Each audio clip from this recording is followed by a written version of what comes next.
আসসালামু আলাইকুম রহমতুল্লাহ বরকাত। আলহামদুলিল্লাহ, সমস্ত প্রশংসা আল্লাহ তালার জন্য, যে আল্লাহ তালা মানুষকে বানিয়ে শ্রেষ্ঠ ঘোষণা করছে। আর মানুষ যখন আমল করে দুনিয়ার ভিতরে, তখন সব জিনিস মানুষের প্রশংসা করে। কোনো মানুষ যখন আমল করে আল্লাহর প্রিয় হয়ে যায়, তখন আল্লাহ পাকে হযরত ইব্রাহিম সালামকে বলে যে এই বান্দা আমার প্রিয়, আমি বান্দাকে ভালোবাসি, তুমিও ভালোবাসো। তখন হযরত জিবরাইল সালাম সমস্ত ফেরেশতাদেরকে জানায় দেয় যে আল্লাহ তাআলার এই বান্দা পরেশগার বান্দা, আল্লাহ তাআলা ওনাকে ভালোবাসো, আমিও ভালোবাসি, তোমরাও ভালোবাসো। কারণ সমস্ত ফেরেশতারা এই বান্দাকে ভালোবাসে। আর এই ব্যাপারে আছে যে আসমান জমিন মানুষকে ভালোবাসে।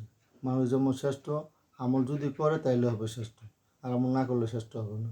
হ্যাঁ, এ ব্যাপারে একটা হাদিস আছে যে বলছে এক সাহাবী হযরত আনাস রাদিয়াল্লাহু তাআলা আনহু বলেন যে নবী করিম সাল্লাল্লাহু আলাইহি সাল্লাম বলেছেন যে আল্লাহু তাআলা এরকম প্রত্যেকটা মানুষের জন্য আসমানে দুটি দরজা রাখছে। একটা দরজা দিয়া তার আমল আসমানে যায়, আর আরেকটা দরজা দিয়া তার রিজিক দুনিয়াতে আসে। রিজিক কিন্তু উপরে ফয়সালা, আর জমিনে বন্টন হয়। তার জন্য এই রিজিক যখন আসে ওখান থেকে হালাল রিজিক আল্লাহ পাকে পাঠায়। আবার যখন আমল করে আমলগুলো উপরে উঠে।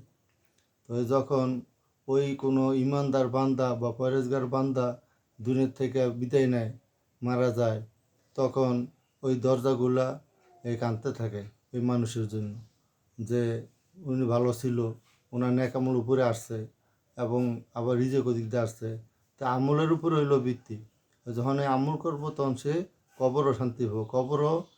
কবরও সুসজ্জিত করে। কবর যখন ইমানদার বন্দা কবরে নেয় মাটি দেওয়ার জন্য, তো ইমানদার বন্দাকে কবরে আহ্বান জানায় যে আসো, তুমি আমার এখন আমার সুব্যবহার দেখতে পারবা।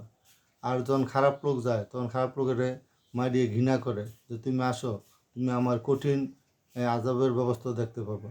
তার জন্য আমরা আমল করে ইমান নিয়ে যাতে কবরে দেখতে পারি, আল্লাহর প্রিয় বান্দা হইতে পারি, সেই ব্যাপারে আমাদের দুনিয়ার ভিতরে আমল করতে হবে।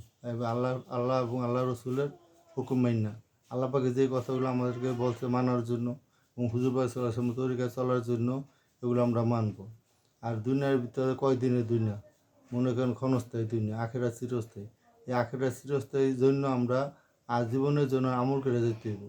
আর আমল হলো আমাদের মেন। হাসরের ময়দানে ওখানে আমল ছাড়া আর কিছু হবে না। কোনো টাকা পয়সার কারণে কোনো কিছু এখানে কাজে আসবে না। একমাত্র কাজে আসবে আমল এবং ইমান। ইমান যখন আপনার মজবুত হবে, তখন ইনশাল্লাহ আল্লাহর রহমতে আল্লাহ পাকে আপনার আমার শান্তি দান করবো। তা আমরা সবাই আমল করার চেষ্টা করবো ইনশাল্লাহ। সবাই ভালো থাকেন, সুখে থাকেন, দোয়া করি। আসসালামু আলাইকুম রহমতুল্লাহ বরকাত।